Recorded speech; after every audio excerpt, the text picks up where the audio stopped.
Hi everyone, Amy here. Just checking in. Every week I will be posting videos on both Thursdays and Mondays that will really cover main ideas that you need to recognize to complete your tasks for that week.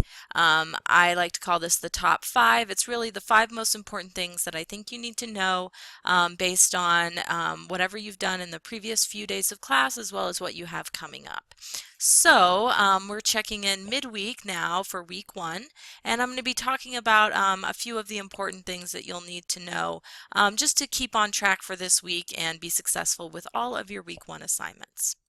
So the first thing that you need to be aware of for week one is the Getting Started module in D2L. This is really something that is kind of different for week one that you won't see most other weeks of the course. So it's very important that you make sure that you've completed all of those Getting Started tasks in that first module there in D2L.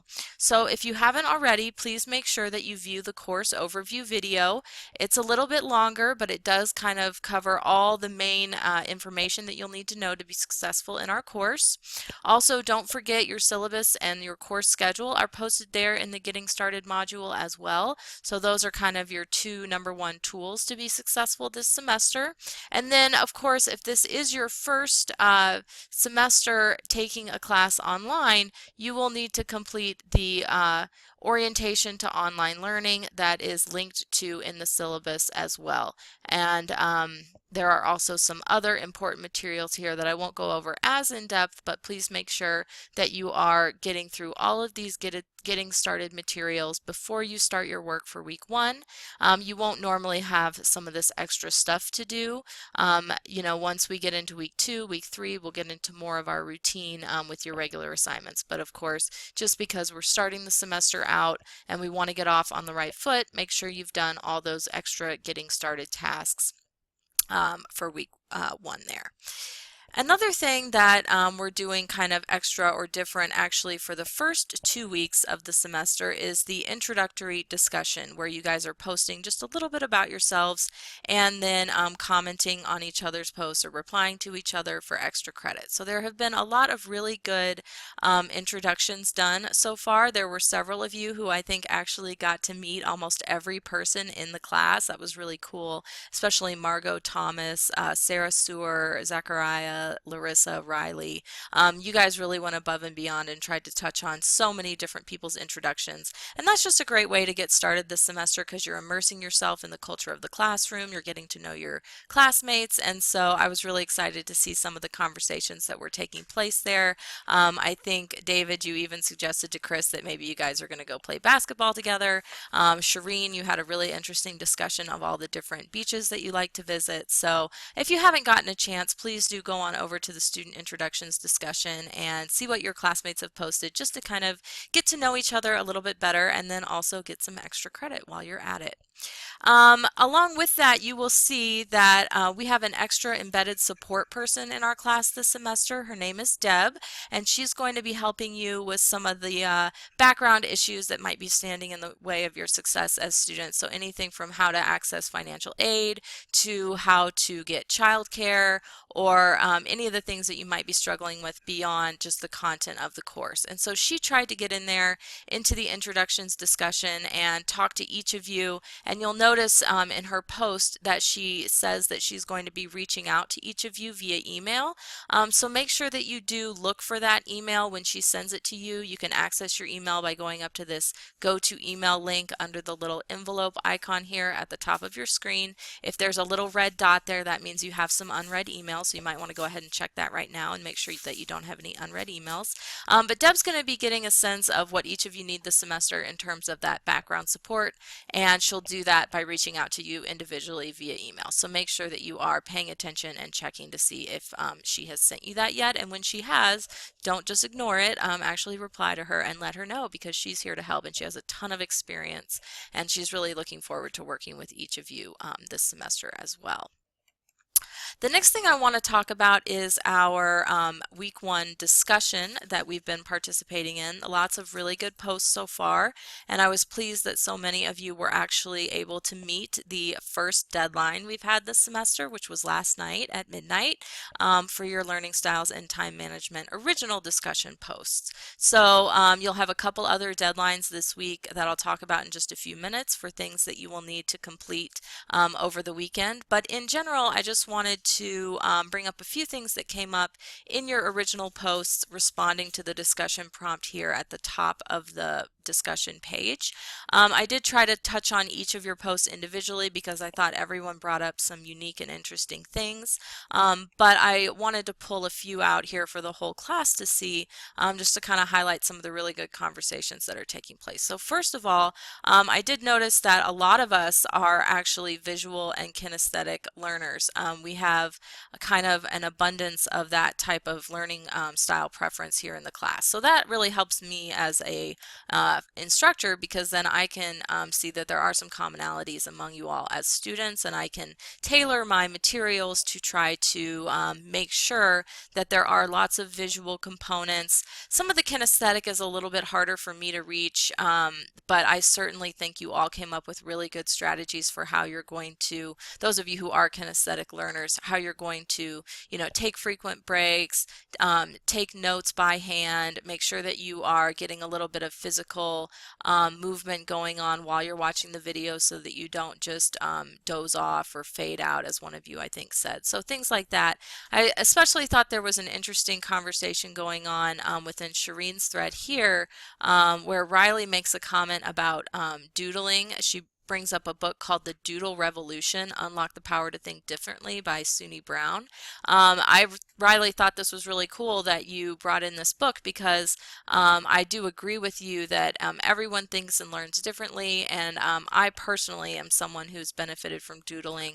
I think it's really helped me learn, and I am a visual and kinesthetic learner as well. So for those of you who maybe didn't get that far down, didn't get to read Shireen's thread, please do notice that Riley's brought up a good suggestion here for some outside reading. So if any of you are interested in that or have that type of learning style, I would suggest that you check this book out. I know I'm going to be checking it out myself, so it looks really cool. And then the other part of this discussion was relating to some strategies for time management.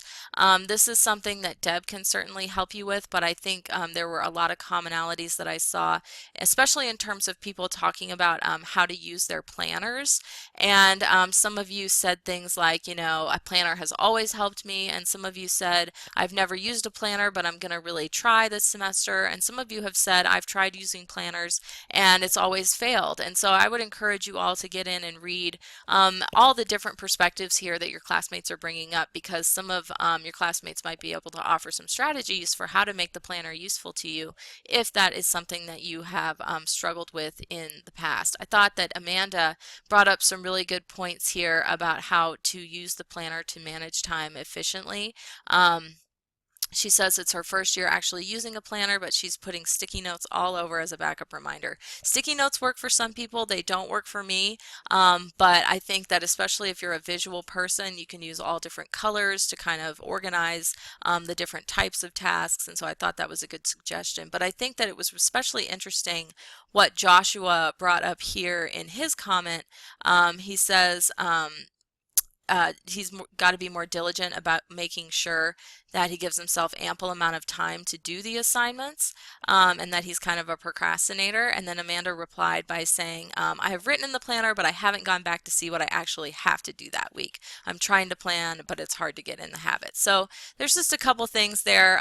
One is to be realistic about how much time things are going to take, because like Joshua mentioned here, I think a lot of us struggle with procrastination, but that's oftentimes because we convince ourselves that something is going to be able to be done very quickly, so we can put it off until the very end. But in fact, when we actually go to do the task, it takes a lot longer than we thought. And that's when procrastination gets you in trouble, because you don't have like a little buffer zone in there because you've waited until the last minute. And so it's important to be realistic about how much time things are going to take. And then kind of like Amanda is suggesting here, you really need to be able to follow through if you're going going to use the planner. It's not enough to just write things down in the planner if you don't actually use that as a guide for how you're going to organize your day every single day when you get up and start to go about your activities and your assignments and things like that. So make sure that the planner isn't just, or that you're not just doing lip service to the planner, so to speak, but that you actually follow through, use it as a tool every single day, and as I said before, just be realistic about how much time things are going to take. But other than that, I thought that everyone's posts were overall very strong. If I wanted you to go a little bit more in depth, I made sure to note that as I was commenting, or I might just ask you a question that could kind of push the conversation further, or maybe I think that you've offered some really good insight and I want to get to know a little bit more about that. So again, I just tried to touch on every single one of you's individual posts there, but I also want to talk about the comments that you're providing to each other that you are going to have due for midnight on Friday.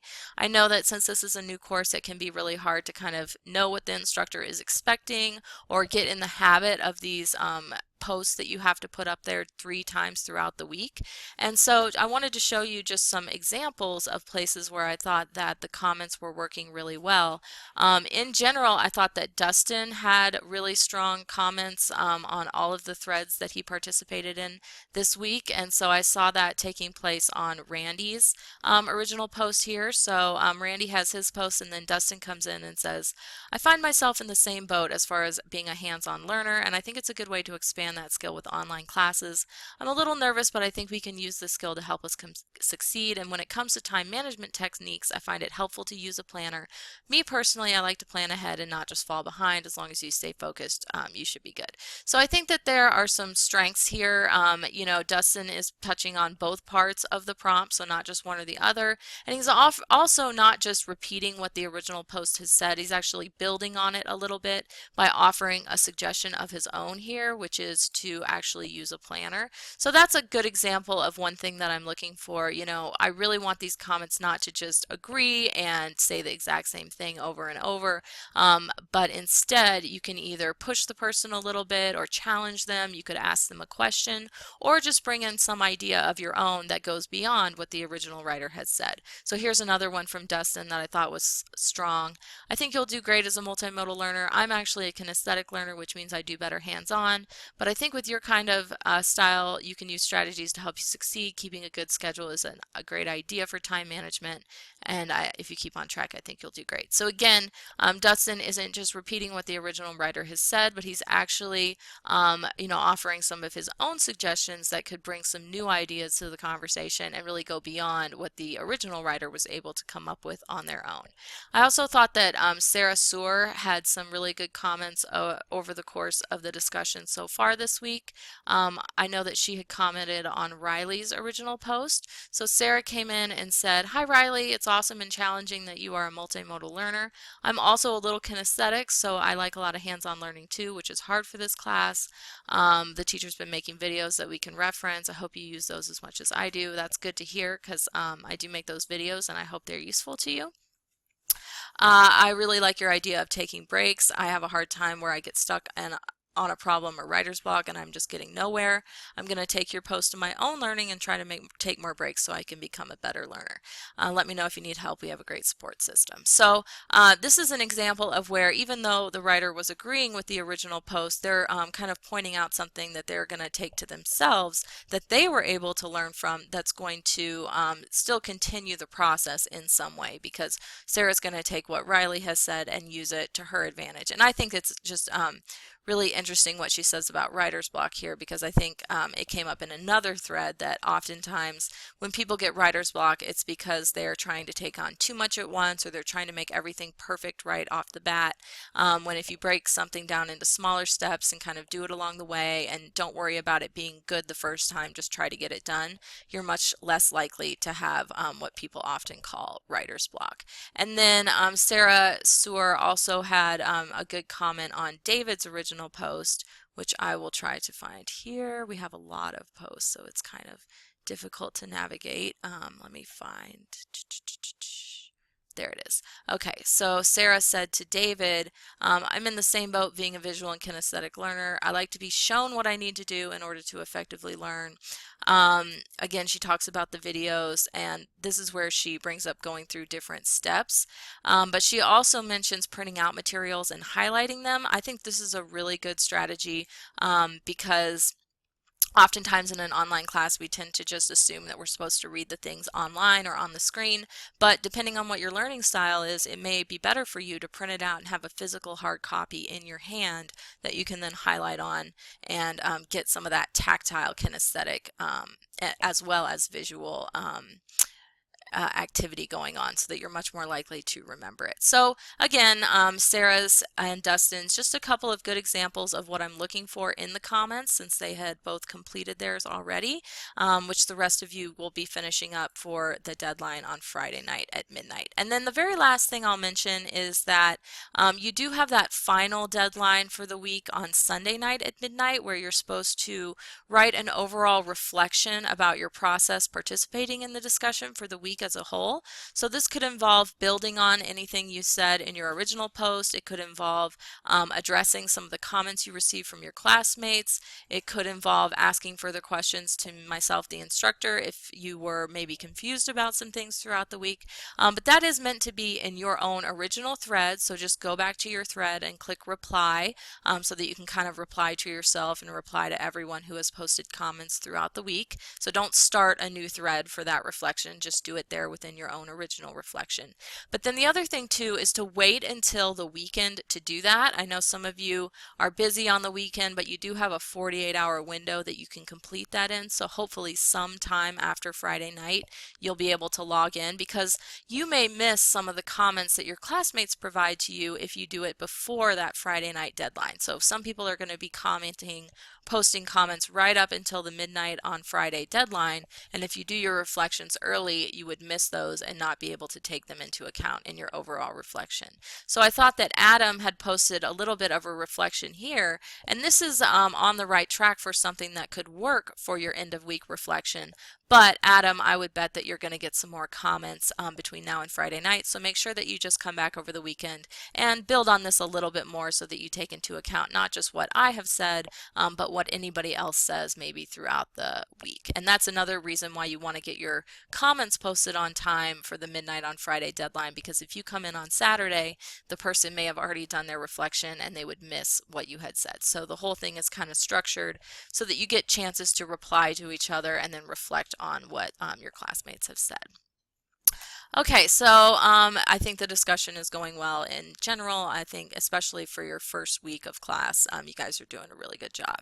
So then the last thing that I want to mention before I sign out here is your weekend homework. So I've already talked about a couple of the things that you'll need to do, particularly the comments on the discussion as well as your final end of week reflection. But don't forget you also have your first journal and your first quiz, which are both due Sunday night. And then as always, make sure that you are consulting the overall to-do list, which is going to be in the weekly news item that is posted at the beginning of each week, as well as under content within the module for that week. I've got the to-do list there at the top as well. There are links embedded to each of these things, so if you're wondering where to find them, you can just scroll down or you can click and it will jump right to them to just be able to find them a little bit more easily.